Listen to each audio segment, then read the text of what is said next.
ജർമ്മനിയിൽ നെഞ്ചുവേദനയെ തുടർന്ന് അന്തരിച്ച എം.സി.ബി.എസ് സഭാംഗവും കൊളോൺ ഫ്രഷ്നിലെ ബുഷ്ബെൽ സെയിന്റ് ഉൾറിഷ് ഇടവകയിലെ ചാപ്ലെയിനുമായ ഫാദർ മാത്യു പഴയവീട്ടിലിന്റെ മൃതസംസ്കാരം 2-ാം തീയതി രാവിലെ 10-ന് നടക്കും.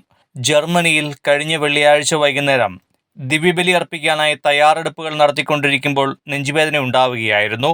ഉടൻ തന്നെ അടുത്തുള്ള ആശുപത്രിയിലെത്തിച്ചെങ്കിലും ഫാദർ മാത്യുവിന്റെ ജീവൻ രക്ഷിക്കാനായില്ല.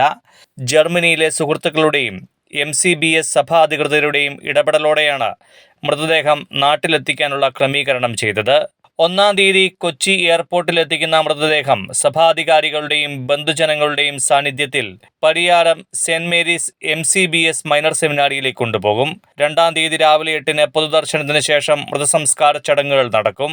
1992 ഡിസംബർ 28-ന് പൗരോഹിത്യം സ്വീകരിച്ച ഇദ്ദേഹം 1996 വരെ കർണാടകയിലെ ഷിമോഗയിൽ മിഷണറിയായി ജോലി ചെയ്തു.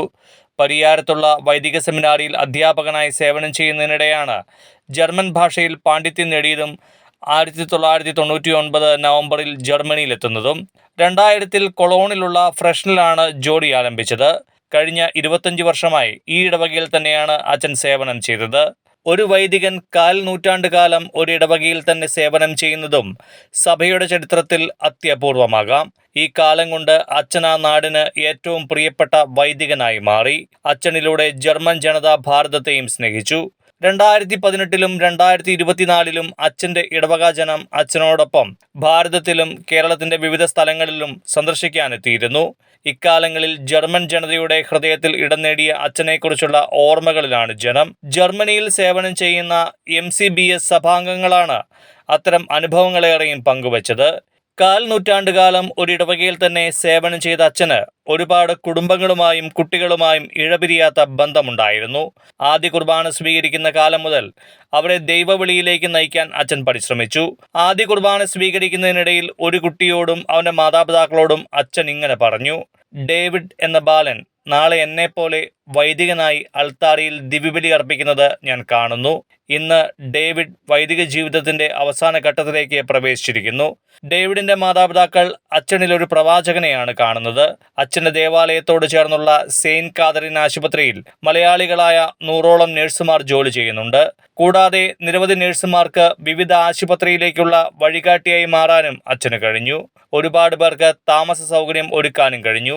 ജർമ്മൻ പൗരന്മാരിൽ നിന്നും വീട് വാടകയ്ക്കെടുക്കണമെങ്കിൽ അവിടെയുള്ള ആരെങ്കിലും ജാമ്യം നിൽക്കേണ്ടി വരും. മാത്യു അച്ഛൻ ജാമ്യം നിൽക്കാൻ ഒരുക്കമെങ്കിൽ ആരും വീട് വാടകയ്ക്ക് നൽകാനും ഒരുക്കമാണ്. കഴിഞ്ഞ 15 വർഷത്തിനിടയിൽ ഒരിക്കൽ പോലും അച്ഛൻ ദേഷ്യപ്പെട്ടതായി കണ്ടിട്ടില്ലെന്ന് തൊട്ടടുത്ത പള്ളിയിൽ സേവനം ചെയ്യുന്ന father Tom Koottunkal Sunday Shalom ഓൺലൈനോട് പറഞ്ഞു. എപ്പോഴും ചിരിച്ച മുഖത്തോടെയാണ് അച്ഛനെ കണ്ടിട്ടുള്ളത്. ജർമ്മനിയിലെ ജനത ഇത്രയേറെ ഒരു മലയാളി വൈദികനെ സ്നേഹിച്ചിരുന്നുവോ എന്നുപോലും സംശയമാണെന്ന് മലയാളികളായ നിരവധി വൈദികരും സിസ്റ്റേഴ്സും പറഞ്ഞു.